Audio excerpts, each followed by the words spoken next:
kama tinatekayo kuwaba kwange naye olwokuba nti nali nsibidde wakanze nga Bobi Wine Robert Kyagulanyi Ssentamu waliwo obujulizi bwe nali sobola kutuukako mu bwangu mbuleetere kkooti mu biseera bwe nafayilingidde oba bwe nafayilingira petition oba okwemulugunya kwange mu Supreme Court n'olwekyo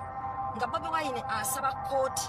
ng'ayita mu ffe bannamateeka be okulaba nti abaako obujulizi obulala obwenkukunala bwayongera mu musango guno nga tebunnatandika kuwulibwa ku Lwokuna kuba mwenna mukimanyi nti butandika okuwulibwa ku Lwosenkya omusango ogw'emivuyo egyali mu kulonda ogusaba nti akalulu kaddibwemu aka pulezidenti n'olwekyo olw'ensonga etegeeza bwetyo Bobi Wine n'agamba nti olwokuba nali ndi musibe waka waliwo obujulizi bwe nali nina n'obwali buli mu mikono gy'abantu bange nga baagala tubeere nga tuleeta mu Supreme Court naye nga tebalina bwe bantuukako nange sina bwe mbatuukako namaze kufayiringa petition nenziramu nenfuna eddembe lyange ery'okufuluma okwogera ne bannamateeka bange obulungi n'olwekyo mbadde nsaba obujulizi buno nabwo mbuweere ddala kkooti mu Lwokuna terunnatuuka ekyo Bobi Wine kyasiba mu kkooti era olwalo kye tubaddeko mu nsi ey'amateeka oba mu mbeera ey'amateeka kkooti eba eyina okuwuliriza obujulizi obwo okuwuliriza argument ya Kyagulanyi kuba Kyagulanyi yagamba nti waliwo obujulizi bwe yakafuna nga naye yabufuna olwokuba yali amaze okusibibwa okuteebwa emikono ng'avudde ku house arrest after court order obujulizi obulina okugenda mu musango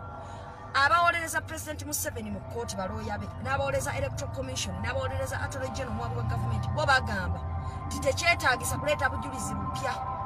tugende n'ekyo kubanga etteeka ligamba nti tewalina kubeerawo kukyusiriza mu kuwaaba era bagamba nti Bobi Wine bw'aba yali ayagala nnyo okuwaaba yadde nga yali musibe yandibadde ayita mu bannamateeka oba abantu abalala ku ssimu ne bamufayiringira empapula zonna ze yali ayagala ne bamunoonyeza obujulizi bwonna bwe yali ayagala bo bwe bagamba era bwe bagamba nti olwokubanga etteeka terikkiriza kukyusiriza bo bagamba nti olw'ensonga eyo talina kukkirizibwa kukyusa era abalamuzi ab'ekitiibwa bababuuzizza ti naye kaakati bwe kibanga ddala kituufu byagala okuleeta bijja tuyambako mu kusala omusango guno mu mazima n'obwenkanya lwaki temwagala ebintu byaleese tubikole ki tubiwulire lwaki temwakkiririza bukkiriza nti bw'aba alina ebipya bye abireete ne tugende bugenzi okwoza omusango gwennyini omutuufu lwaki temwagala aleete bujulizi bupya abalamuzi babadde babuuza balooya ba Pulezidenti Museveni n'Abatone John bo ne baddamu kimu nti Supreme Court ye kkooti esinga era erina okugondera amateeka nga kyegagamba amateeka tegakkiriza kukyusakyusa naddala Presidential Election Petition kubanga ziba nsonga za ggwanga nga ze ziri at stake teggwanga lirina okufugibwa omukulembeze nga kwali buli we bayimirizaamu ebintu oba ne balwawo eggwanga liba terijja kuddukanyizibwa kuba liba teririna pulezidenti nolwekyo eggwanga bagamba Kyagulanyi talina kukkirizibwa okuleeta bujulizi bupya ffe nga bannamateeka ba Kyagulanyi tubadde tuli nga tuwerako nga tugamba ekintu kimu nti alina okubeera nga akkirizibwa okukola ki okubeera nga aleeta obujulizi kubanga tebulina kye bubasalako wabula bijja kuyamba kkooti okukola ensalawo entuufu bwe tuviiridde mu kkooti ng'egambye ensonga enzuyi zonna eziwuliriza n'egamba nti egenda esalewo eggoye kiki ekigenda okugenda mu maaso oba ekkiriza ensonga bannamateeka ba Kyagulanyi ze twataddemu okuba nti aleeta obujulizi obupya oba nedda n'olwekyo kkooti n'egamba nti olwaleero kati nga bemundaba njogera ku ssaawa 10 ez'emisana kkooti egenda kuba ewa ensala yaayo ku nsonga eyo kkooti ku ssaawa 10 olwaleero Supreme Court ya Uganda egenda kuba ewa ensala oba Bobi Wine obujulizi obulala bw'ayagala okuleeta obulaga nti President Museveni yamubba akalulu yakozesa by'amagye n'ebirala oba obujulizi obwo ebugaana busigala ebbali kuba teyabuleeterawo mu kusooka oba tebugaana kyegenda okusala ku ssaawa 10 n'olwekyo nga bwe nabategeeza mwalonda munnamateeka nga Omani MP Kampala District n'asalawo ne baga nti nze ngenda bamenyeramenyeranga buli kintu kyonna ekiri mu kkooti mu lulumi olwaffe omuntu otegere ekigenda mu maaso ogobere ensonga nga bwe zigenda ate obeere ng'oli mu kumanya okwannamaddala bannamateeka ba Robert Kyagulanyi Ssentamu tubadde tukulembeddwamu Ahmed Lwega Sseggona Shamimu Malendeze mwennyini Kamakogera Samuel Moyezi Kanso wa Mary Anthony tubaddewo nnyo era nga tugezaako okulaba nga tuwoza omusango ne bannaffe abalala naye nga bannayuganda twagala kubebaza mubale nnyo mubale ddala wano ne mu diaspora mwebale kubeera nga muwa support mu ngeri yonna gye mukikolamu ate njagala nakubaza abo bonna abagezako okubaako kye bakola olw'okusobola okubeera nga bayamba mu struggle eno na bonna abateerako akasente konna ke muba musobodde ku lw'amafuta nga tuyamba bannaffe bali mu makomera ag'enjawulo abasinga obungi otera kaweereza ku nnamba yange ya 0772551588 eyo nerimanya gashami mu malende abasinga obungi kumuweereza kimmanyi ndowooza awo esobola okubanga n'okupiningibwa bambi njagala kubebaza nnyo mubali eddala era tetugaana naawe ali eyo oyinza okuba nga olina kyowagala okuntributinga kunogamba akanteekemu kansi okubanga nanga bwe nabagamba nze nga womani mp kampala district ate nga munnamateeka wa nuupu munnamateeka w'abanyigirizi batwewaayo okuwolereza abantu baffe okuviira ddala waggulu ku Kyagulanyi Robert Ssentamu paka ddala ku mwana woyo asemberayo ddala oba omuntu waffe oyo asemberayo ddala asuddeyo mu geto ne bwaba talina mulimu naye kasitaabanga giwunye tubeera nga tulwana okulaba nga tumuwolereza ku bwereere n'olwekyo aka akasente ke muba mutaddeko ababa bakataddeko nga temukakiddwa ku nnamba yange ya 0772551558 tukasiima era tubeebaza tumwebale nnyo mwebalire ddala siina nnyo kyamaanyi kyeŋŋamba nti ŋŋenda kubagamba nti oba kino naye nkyenjagala okubashuwali nga kiri kimu nti nze nga munnamateeka wanno munnamateeka w'ensinde ate omubaka wamwe omukyalo wa Kampala district Shamim Malende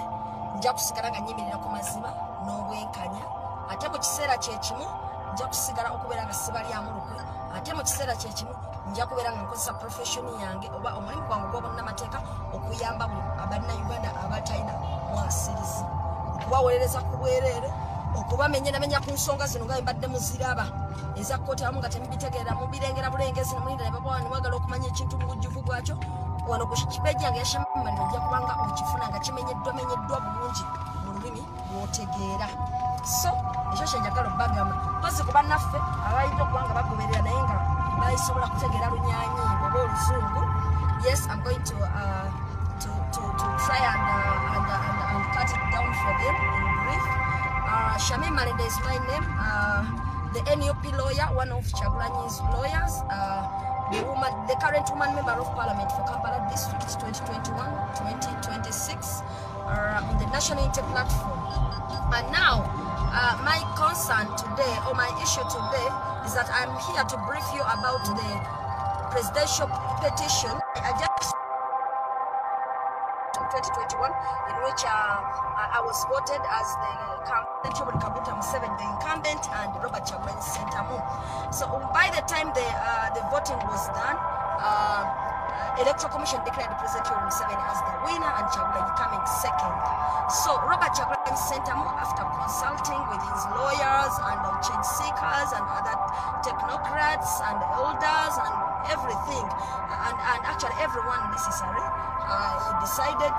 that as a team with the leadership of the NUP to lodge a presidential election petition challenging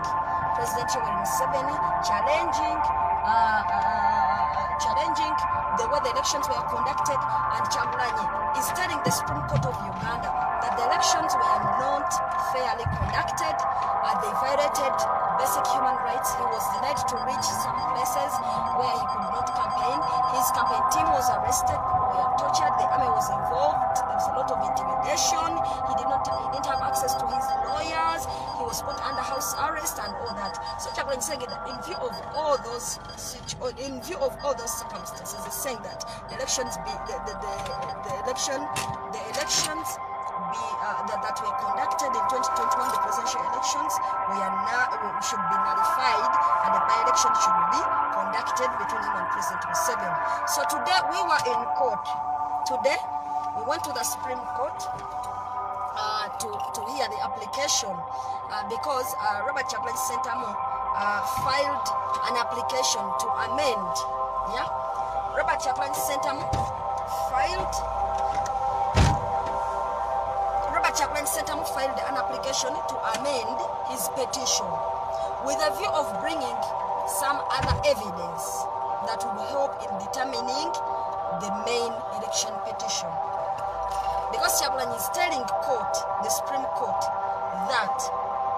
By the time he was filing the presidential petition, he was under house arrest and he could not get hold of the evidence, some parts of his evidence that he wants to use in this case to challenge the election of President Museveni. So now he wants the court to allow him to bring in that new evidence so that by the time the real trial begins on Thursday, which is tomorrow at 1, all the evidence is on record so that the Supreme Court can hear the case on merit and finally pass a decision. The lawyers representing President Yoweri Kaguta Museveni and the Electoral Commission and the Attorney General today, they objected to that application and they are saying that according to them, the law does not allow an amendment in the Supreme Court, that you cannot amend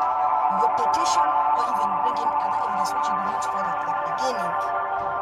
And they are saying for them, they oppose it and that new evidence should not be allowed. So the trial justices of the Supreme Court told him,